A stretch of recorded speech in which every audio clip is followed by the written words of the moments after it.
Hamiləlikdə qəhvəyi rəngli axıntılar. Bütün hamilələri narahat edən suallardan birinə bugün cavab verəcəm.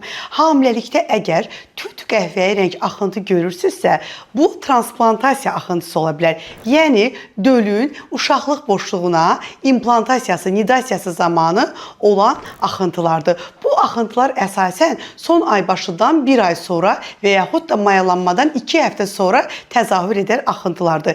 Heç bir müalicə tələb etmir, öz-özünə gedən axıntılardır. Ancaq hamiləlikdə sarı qəhvəyi axıntılar görərsinizsə, bu zaman əlbəttə ki, infeksiyalardan şübhələnirik. Mütləq qaydada gecikmədən uşaqlıq yolundan yaxma analizləri götürmək məsləhətdir. Bəs çəhrayı qəhvəyi axıntılar nədən xəbər verir hamiləlik dönəmində?